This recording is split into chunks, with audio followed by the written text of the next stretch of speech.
Why? Because it's Monday or because it's gloomy? I like it. Don't you like fall? Yeah. But it just makes it really hard. I don't like the rain. You don't like the rain?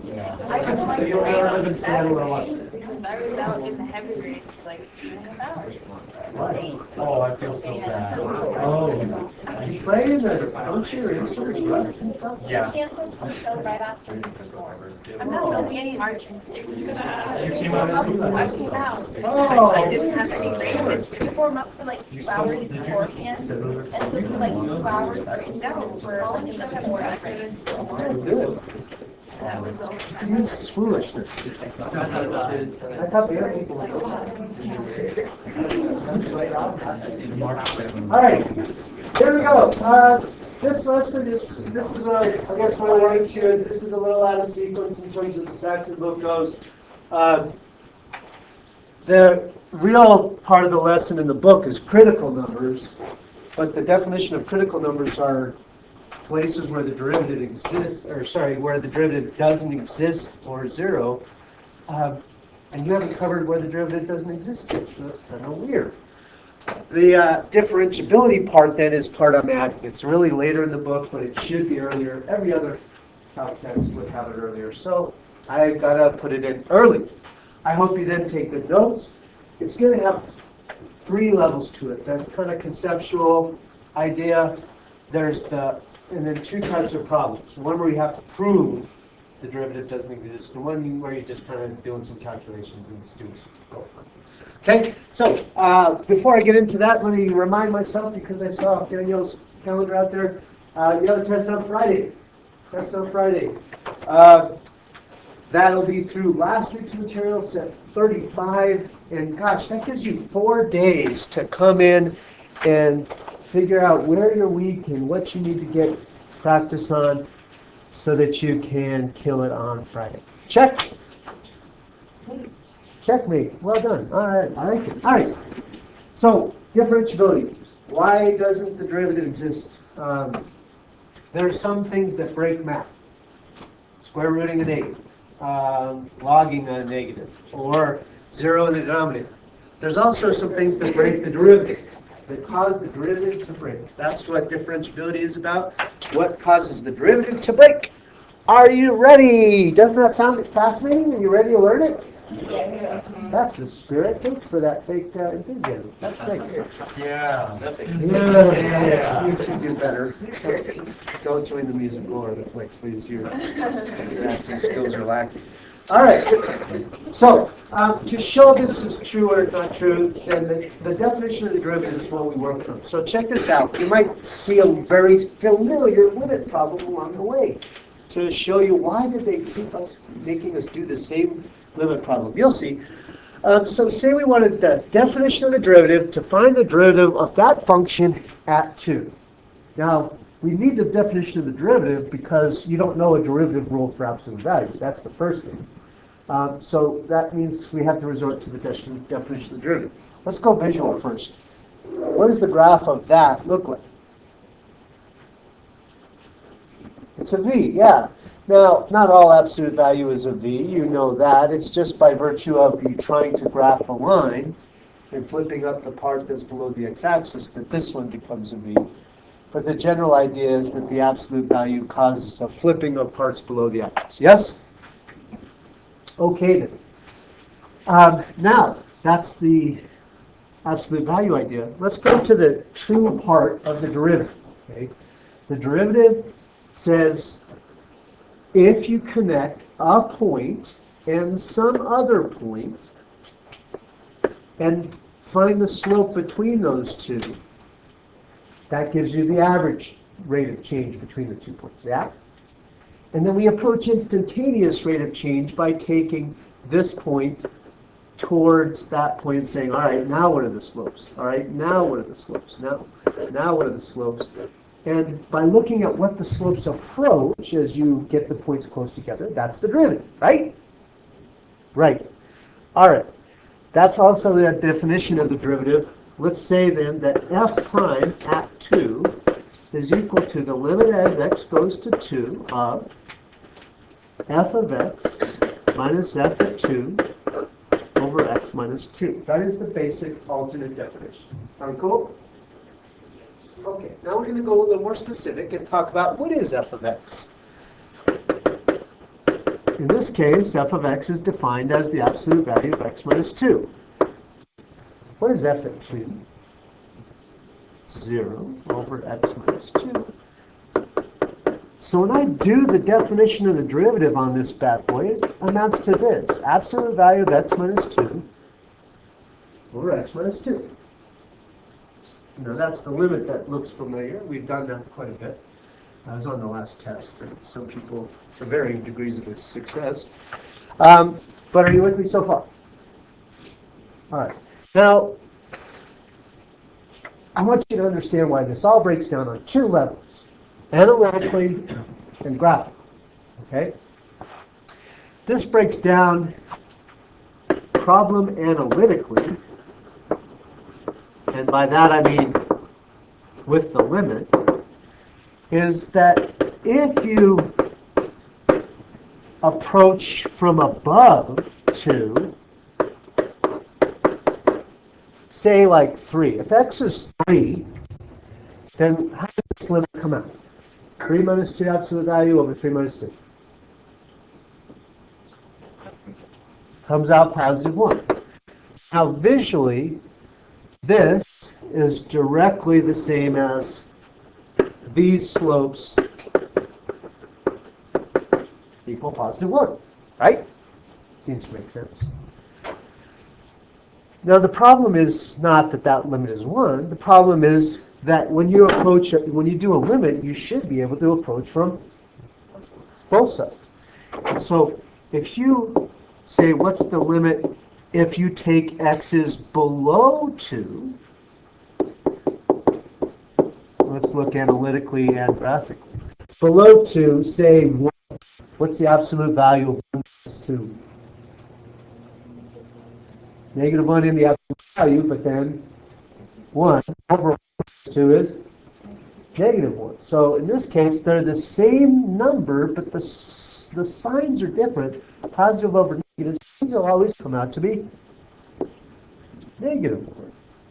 Now that also confirms what this side is saying. If x is a point over here, and I draw the slopes between it and 2, well, those are on that negative sloping part of the line. These slopes equal negative 1.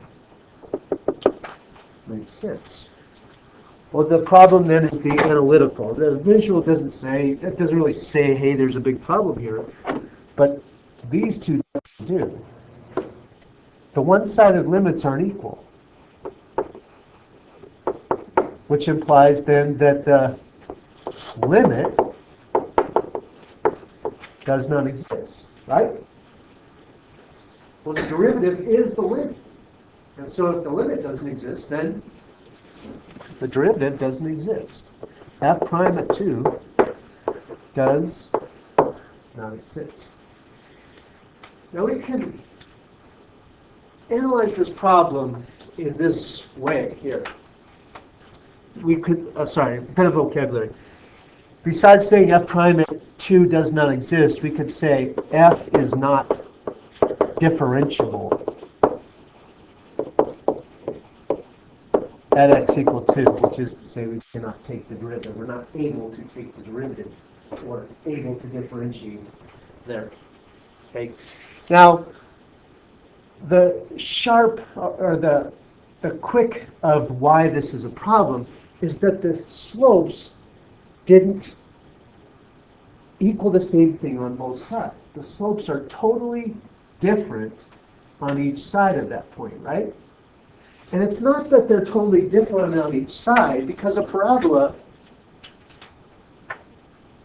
has different slopes on each side, and yet you'll see that the derivative exists everywhere because it smoothly transitions slopes from one to the other. It's not like it goes straight from negative 2, boom, to positive 2, just like that. It smoothly transitions from negative 2, then negative 1, to 0, to 1, to 2. And so it's not the change in slope, but the sudden change in slope.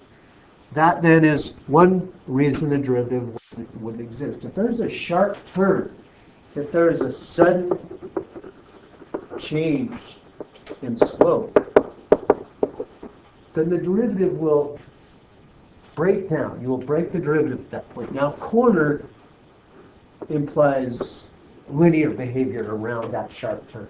Cusp is to say a curving relationship at that. But generally, any sharp turn, whether it be linear or cusp, will cause the derivative to fail. Here, the slopes smoothly transition, so the derivative is okay.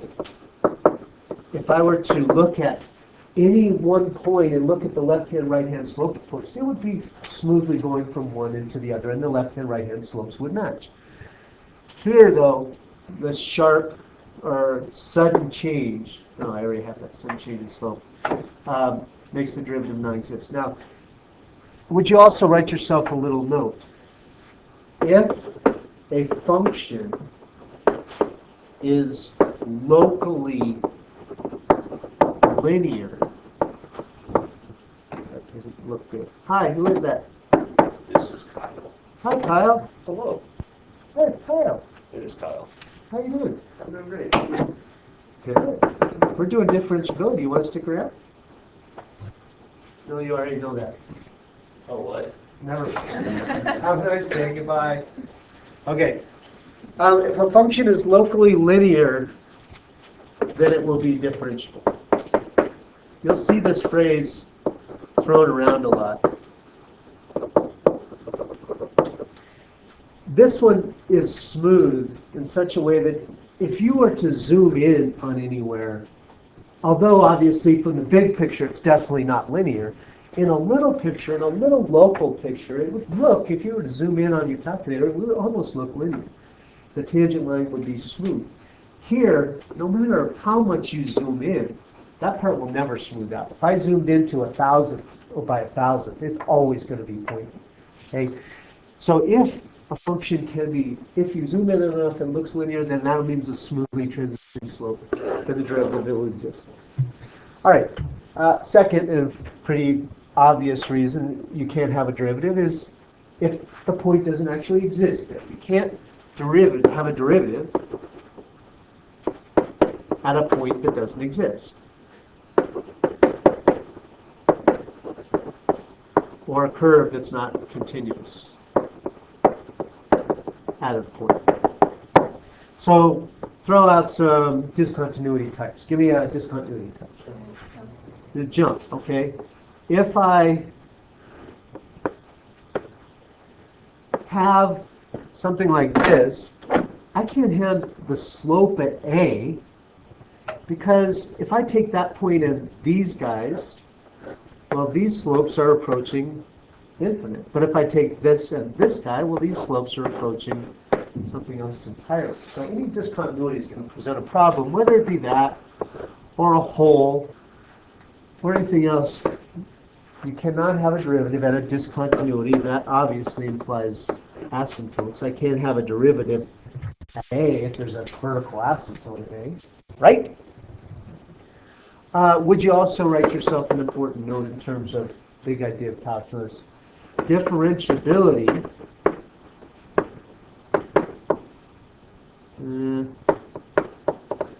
implies continuity.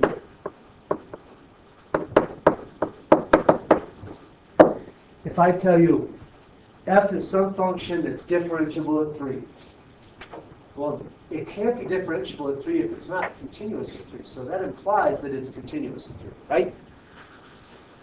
The same is not true in the reverse. If I say f is continuous at 3, does that mean it's differentiable at 3? Well, no. Look right here. Isn't that function continuous at 3? Sure, but it's not differentiable. So it's not, the converse is not necessarily true. Differentiability implies continuity, but not necessarily the other way around. You'll use that idea a lot. We'll get you some practice on that. Last but not least, vertical tangent. Please note that it doesn't say vertical asymptote. not vertical asymptote. We already have vertical asymptote covered in the discontinuity section. I'm saying a vertical tangent. Imagine if you have a curve that looks like this. Now, surely that's not a function because it fails the vertical line test. And yet, you'll get figures like that or ellipses or circles. If I were to draw the tangent slope at this point here, then think the tangent slope in terms of rise over run. If I went from this point to this point, I might say it rose 2 inches. And yet it ran because the exchange did not happen. Well, that's undefined. If the derivative is undefined, then the derivative doesn't exist at that point. So what are the 3 cases where a derivative doesn't exist?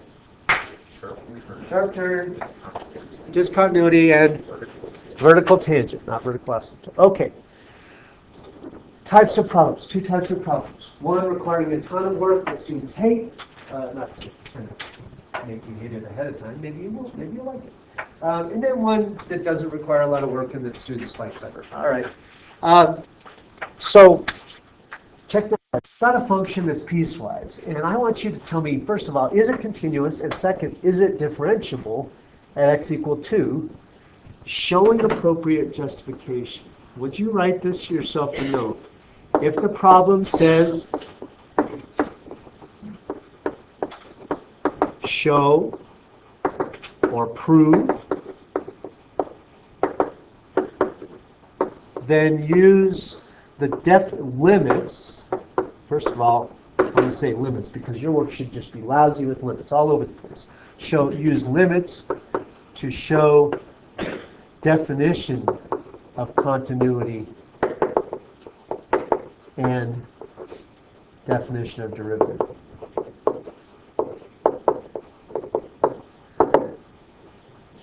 This is one of those where it kind of depends on your teacher if he lets you just do the easy ones or if he makes you do both types. I make you do both types. So you're going to do the proofy kind of ones and the just kind of calculate. In terms of the how frequently these both happen. This happens on the AP test maybe once every couple of years. And this happens several times per test, so 3 or 4 questions per test. So you need to be able to do both. So let's go into this and let me show you what I want to see in terms of work. First of all, let's talk continuity. Okay. If this thing is continuous, then the limit from the left, the limit from the right, and the point all have to be the same, yeah? What is the limit as x approaches 1 from the left, which branch of the function? 2x squared plus 2. And so as you get closer and closer to 1, what does the left side branch want to leave off at? What y value does the function leave off at? 4. As you approach 1 from the right side, which would be the 4x function, what does the line want to leave off at? 4. Okay, so the left-hand and right-hand limits are both getting closer and closer to a y of 4. What about the function at 1? Is it ever defined? Do they ever tell you f at 1 is this? Yes, it exists, it equals 4. And so from that, because they are all equal, all exist and are all equal, we would say f is continuous at 1, right? Continuity we've done. Very cool? All right, the other part is, this is the part that tends to trip people up. If this is going to be differentiable at, this is supposed to say x equal 1, not x equal 2. If this is supposed to be a differentiable at x equal 1, then it's not just enough to have the parabola meet the line. Okay? It has to be the case that the parabola and the line meet and smoothly transition slope from one to the other. Now, Actually, let me go here. A parabola looks like this. See? And a line with slope 4 looks like this. Consider the ways they could meet. If they met, if they met there, would that be differentiable? No, there'd be this sharp turn between steep negative slopes and steep positive slopes. What about if they met there? There. Not quite smooth enough. But if they met just at a point where the slopes of the parabola were starting to be 4, then they would smoothly transition, and although it would start to be linear, it would be a smooth transition from one to the other. Now that's the question. The idea of it comes from the definition of the derivative. The limit as x approaches 1 of the slopes has to be the same. As you take 1 and a point to the right of it and 1 and a point to the left of it, do the slopes transition the same way? Left-hand, right-hand approach. If I take 1 from the left, then f of x can be replaced with 2x squared plus 2. And f at 1 is 4. Let's figure out what that equals. Limit as x approaches 1. If you try and direct substitute on these, you'll see it goes 0 over 0. That's a derivative. Every derivative does that. So we're going to have to do some math here. What does that simplify down to? 2x squared minus 2 over x minus 1, which is still 0 over 0. What can I do to get going on this limit? I keep getting this darn 0 over 0 problem. What can I do?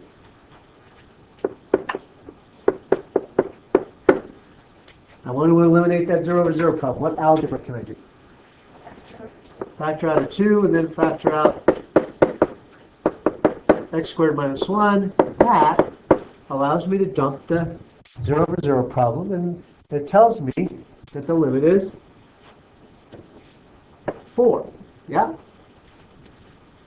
What does that mean visually? I pushed all these symbols around. What the heck just happened? What is it? Okay, that's unfortunate. It means if I look at the derivative, or sorry, the parabola, up until 1, and if I take that point at 1 and take the slopes over here and say, what do these approach? As I get closer and closer and closer to 1, these slopes start to approach 4. That's what I just found. Is on the parabola, as you get closer to 1, what do the slopes approach? And they approach 4. You follow? Now the other part is people think is ridiculous and a waste of time, because for Pete's sake, if I'm supposed to be finding the slopes on each side and the other side's line, then I know the slope is 4. And yet you still do have to go from the definition of derivative. If you take the alternate definition and this time take 1 and a point to the right of it, which means as x approaches 1 from the right, again, this is not continuity. I'm talking about what the slopes approach. 2x squared, no, the function is not 2x squared plus 2. Now the function is 4x minus 4 over x minus 1. That is a case where the 4 divides out, or sorry, the x minus 1 divides out.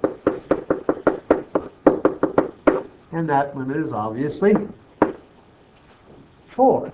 Well, the 4 and 4, what that means is the slopes from the left equal 4. The slopes from the right equal 4. And so the derivative is going to exist.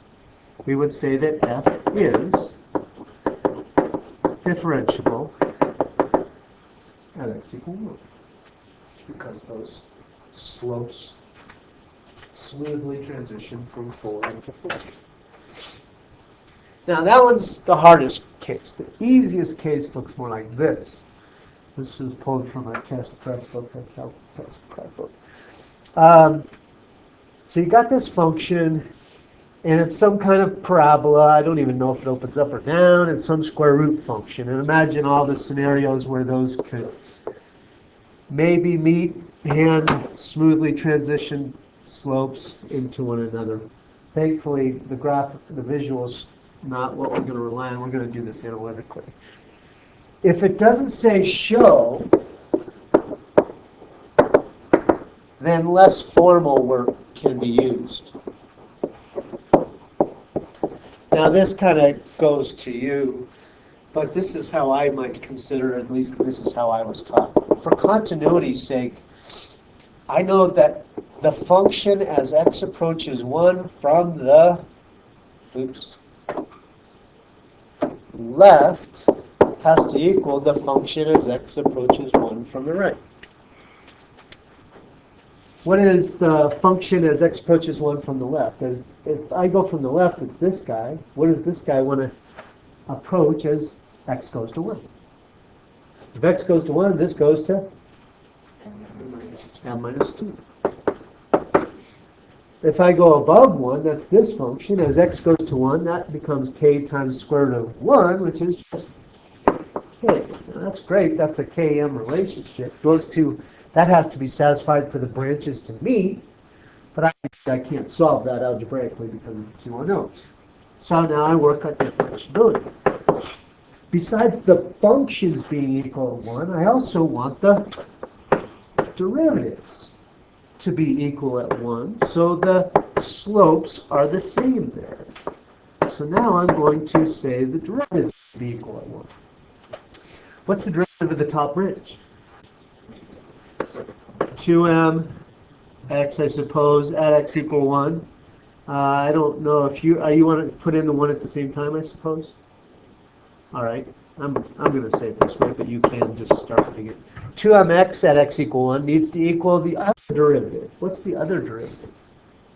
Remember, k is just a constant, so kind of comes along for the ride, and the derivative on the square root is what we're doing. K over 2 square roots of x at 1. So the slope from the left is 2m, and it needs to equal the slope from the right, which is k over 2. Now I'm getting somewhere. I have two facts. How do you want to solve that? Solve for k. K is 4m, so if 4m needs to equal m minus 2, then 3m equals negative 2, so m is negative 2/3. And what must k be? Negative 8/3. We chose m and k so that these stretches work out so that they meet, and we chose m and k so that the derivatives or the slopes are smooth. Try one on your own. Try the one on the back. That's a common multiple choice. It does not say show, so you can go at it as informally as you like. Just think your way through it.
How are we doing?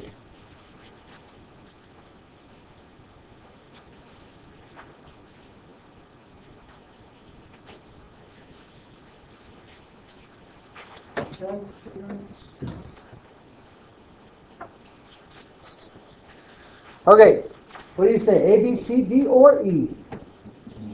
It is E. The function limit does exist because the left-hand branches do meet at 1.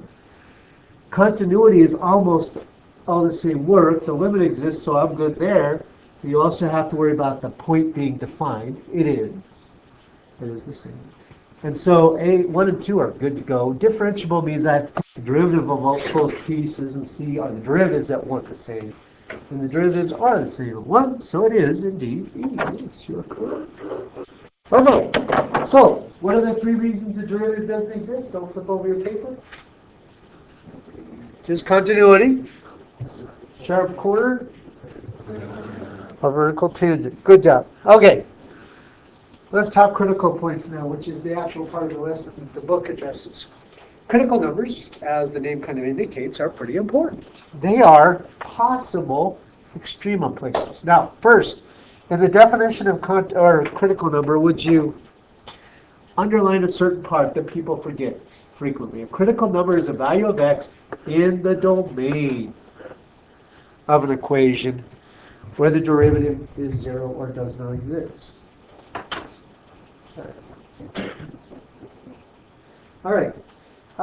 So who cares, first of all? Why would we want to find these? Consider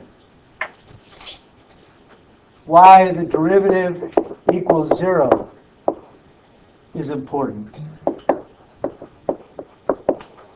And draw this little doodle of a min, a max, and then a smooth part, and then back to decrease. Consider then places where the derivative went 0. Here, derivative equals 0 is there. That's a critical number, and it could be a min. That's partially why I want to find where the derivative is 0, because it could be a minimum.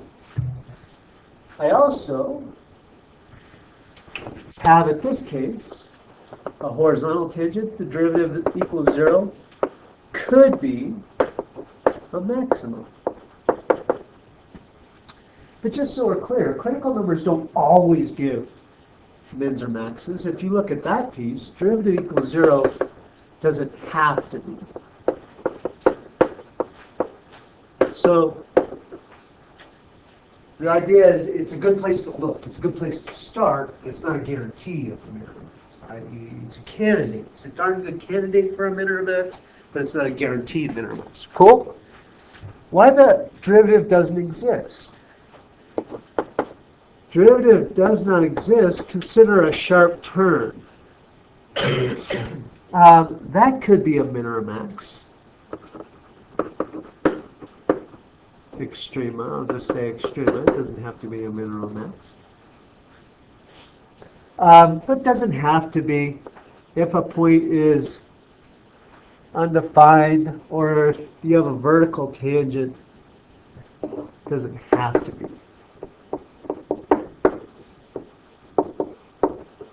All right? So the process of this, you'll see the calculus is pretty easy. It's the algebra that people mess up. So let's do 2 examples here. We'll do one together and then the other one on your own. When I ask you to find critical numbers, it's hard to check that your answers are in the domain if you don't have the actual domain. So you should always start by finding and writing the domain. I grade for the domain being on your paper. Okay, so I don't want you coming back after the first test and saying, well, you took off for the domain, but I thought about it and it was in the domain. Well, I can't grade that. Okay, I need to see on your paper, hey, I checked the domain, here's where it is. What is the domain of this bad boy? X must be greater than 0. Yes? Okie dokie. Now, I know where I'm going to have critical numbers. Any place that's positive is a possibility. Now I need to actually take the derivative to find where the derivative is 0 or does not exist. Critical numbers are numbers in the domain where the derivative is 0 or does not exist. I need the derivative. So differentiate, which is fancy math word for take the derivative. What is the derivative? This will be a good, are you ready for the test on Friday?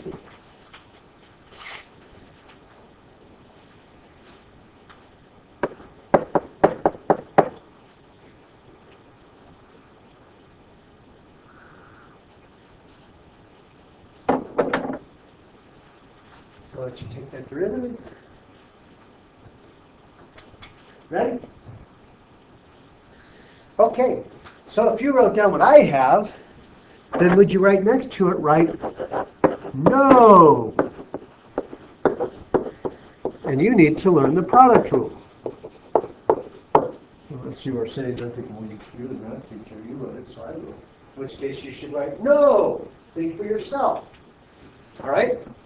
That is not the product rule. That is not how you take a derivative. How do you take a derivative on a product? First stays the same, x squared times the derivative of second. Derivative of natural log is 1 over x. Plus, second stays the same, natural log of x, times the derivative of the first, which is 2x. Okay? All right. Now I need to know whether this is 0 or does not exist / undefined. Say I clean this up a little. This is x plus 2x natural log of x equals 0. Right? Anybody have any algebra they can do on this? Give me something algebraically I could do on this. Factor out an x, okay? I could take out an x from x and I am left with nothing or 1? 1. I could take an x out of this and am I left with 2 natural log of nothing? Natural log of x. That x is a normal x. That x is an argument of log x. That's not to be taken out. That's not the same kind of x. All right. Zero product rule says if a times b equals 0, then either a equals 0 or b equals 0. And x equals 0. No. Domain. Not in the domain. Okay? Solve this equal to 0. Give me the 3 operations you would do to isolate x. Subtract 1. Then divide by 2. Then e, or exponentiate. E to the negative 1/2. Is that okay, though? I can't have the log of a negative, and that's negative, right? Is that negative? No, a negative exponent doesn't mean a negative number. It means a... Is that in the domain? Yeah, it's in the domain. Despite the fact you see a negative exponent, it's not an issue. It is positive. All right, try one on your own. Find the critical numbers of that our baby, and we will talk about it in a minute.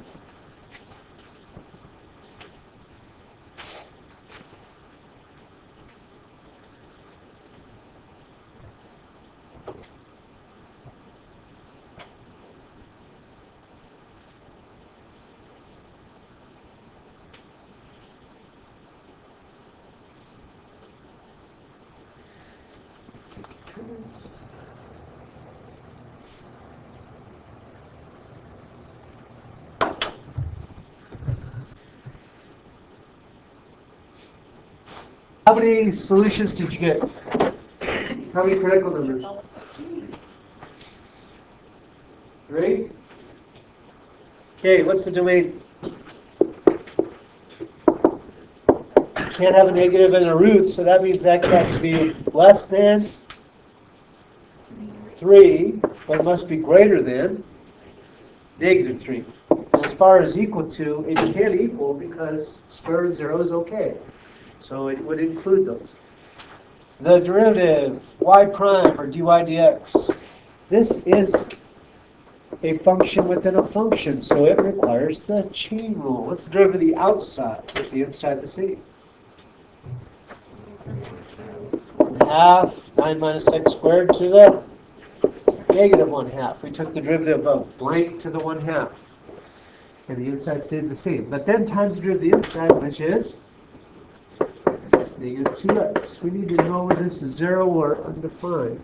I don't look at that and say, oh yeah, I see it. I need to clean it up. So if I were to clean this up, it'd be 2 over root 9 minus x, or over 2 times root 9 minus x squared and negative 2x at the top. Yeah? General rule of thumb is where a fraction equals 0, then, or sorry, if a fraction equals 0, then you should focus on where the numerator is 0. If a fraction is undefined, that's where the denominator equals 0. So when we say that y prime is 0, where the top is 0, and that's at x equal 0, and when we say that y prime is undefined, at where the bottom is 0, and that's where x is plus or minus 3. Now, are those all in the domain? Yeah, they are. Okay, just barely, but yeah. So the critical numbers are x equals 0, 3. Just to confirm, we answered the question, but to confirm graphically, what's the graph look like of that? Circle, full circle, or semicircle? Semicircle, okay? Derivative equals 0 at 0. Oh, yeah, that makes sense.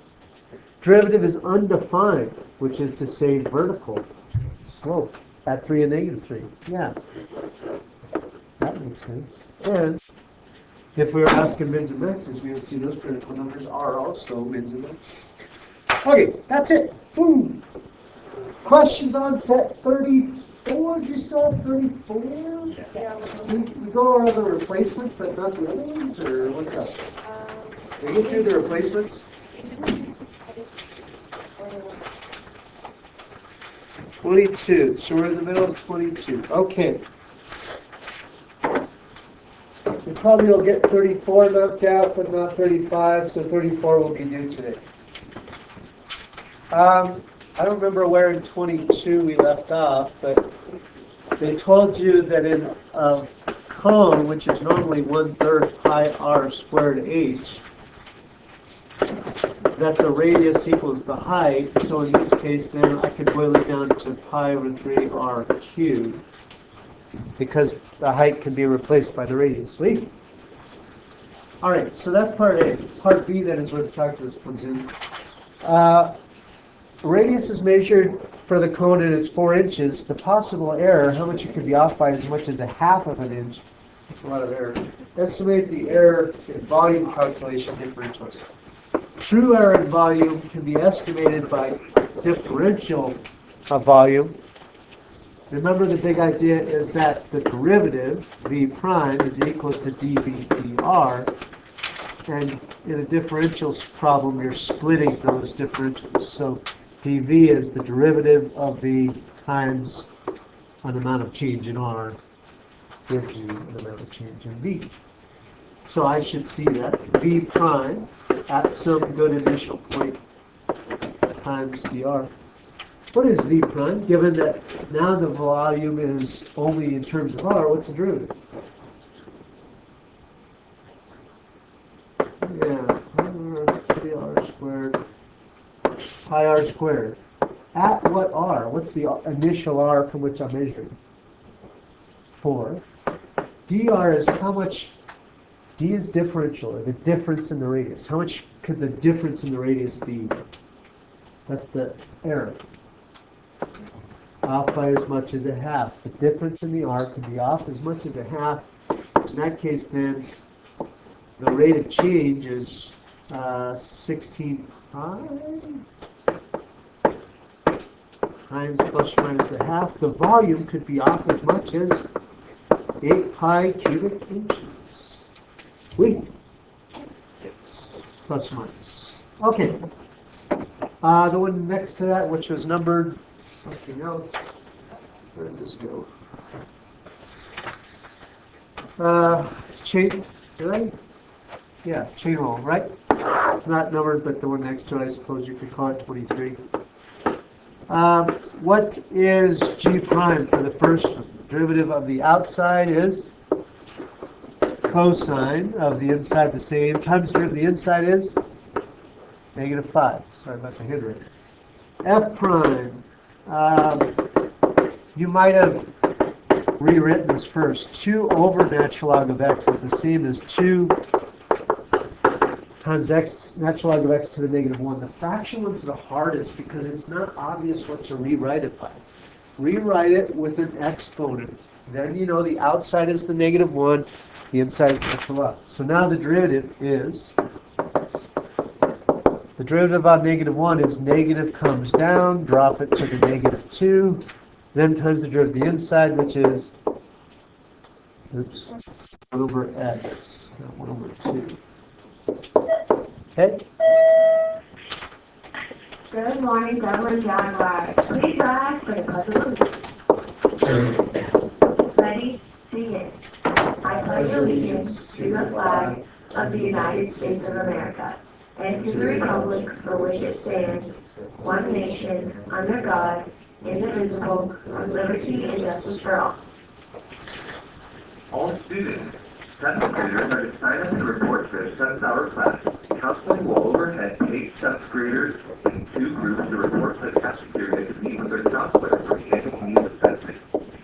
Do you want to see one of your teachers hide in the face in front of the whole school? Well, that is possible because of student council. During lunch this week, put money in the jar of the teacher of your choice. The teacher with the most money in their jar will be prized at the pep rally this Friday. That's the teachers. Instead, go on sale next Monday during the Oh, wow, very good talk. We're going to go for something else you want me to put up. Performances cost $8 or $10 at the door.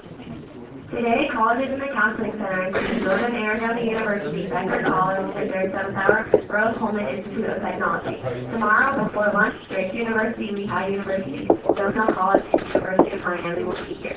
Sign up on audience as these visits are during class time and you will need a pass. The University of Puget Sound is hosting a prospective student family night on Sunday, October 15th at 2 p.m. at the Denver Museum of Nature Science. Please RSVP. Yale University and University of Virginia is hosting an information night next Monday, October 2nd at 6:30 p.m. at Kent Shepherd School in Englewood. Please RSVP. Visit counseling for the details. It's time to get fired up again. Come to the 3rd annual Dublin Bonfire on Wednesday, September 27th from 5 to 9. Bring your friends and enjoy food trucks and fun. We'll see you in the West parking lot. Looking to win some Jag gear? Then don't miss the Jag flag drawing at the bonfire. All proceeds will be donated to the Red Cross in support of the hurricane victims. Get your wish research today at lunch to wear for the Spirit Day tomorrow. Students, or you could have multitasking. If so, support Student Council and the Make-A-Wish Foundation all at the same time. Lexus will be here on Thursday, October 6th for picture reading in the auditorium. If you enjoy a good argument or drama, mock trial is for you. Put that skill to good use. The mock trial team is reconvening for the 2017 to 2018 session. We will have a short information meeting today at 6 p.m. for parents and students alike. Come to the auditorium during 7 tomorrow for entertainment as Devlin's most eligible bachelor and bachelorette find love. Senior high students, it's that time of the year again. Homecoming is this Saturday, September 30th, from 7 to 10 p.m. So get your tickets. They're being sold this week at like for $10 and sold out the door for $15. Dazzling Jags, congratulations to the following 2 student athletes for being selected as the Student Athletes of the Month. The female selection is Corinne Zapita. Corinne has not only been varsity for all meets, but has also been a top 4 finisher on our team for every time we race. At Lake County, she led the team to a first place trophy. Corinne was nominated by Coach Porter. The male selection is Chad Dines, who is the starting quarterback of the Jags football team. Chad is leading the state in passing yardage and yards per game. That's top in all classifications. Chad was nominated by Coach Porter. Congratulations to Dodge Strata for qualifying for state in the regional boys golf tournament in Colorado Springs. Philip Hahn and Mitchell 19, Blackford will be sorry. hosting. Yes. Congratulations to a great season. Your cross-country team did awesome at the Dave Sanders Invite. Both varsity teams got second and girls JV took first. They compete tomorrow at Wilson High School. Wish them luck. By the way, the mock trial meeting tonight at 6 p.m. will be in West That gets you 201, started. which is Mr. Stevens' room. Congratulations to the Dublin Marching Band on placing first in 2A competition on a super rainy day at Monarch Marching Festival. You were amazing. Also, thanks to all those who are wearing jerseys today for the Spirit Day. Tomorrow is Tie-Dye Shirt Day or Wickery Shirt Day. That's all your announcements. Have a great day. Did you say, you said 19, right? Yeah. Okay. So I'm thinking something like this: as x gets closer to 0, this is pretty common that you would prove a limit this way. So for example, you might say, as x gets closer to 0 from below, you might say -1 and then -0.1. What does the function approach? And from above, maybe 1 and 0.1. What does the function approach? So I guess you need to type in, what, 1 sine of -1?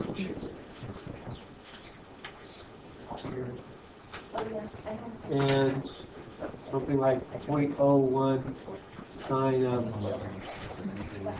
100, or 1 of 10, -5.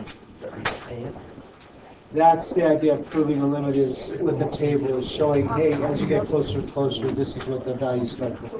That's what I was looking for. 21?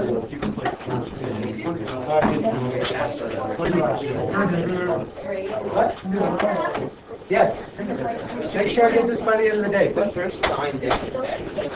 Yep. Which I'm saying, I should get. Is that Sign of sign minus x? no, it's sign of negative x. So it's either you take a negative angle. If you take a negative angle, the opposite side is reversed, so it's negative sign. Okay?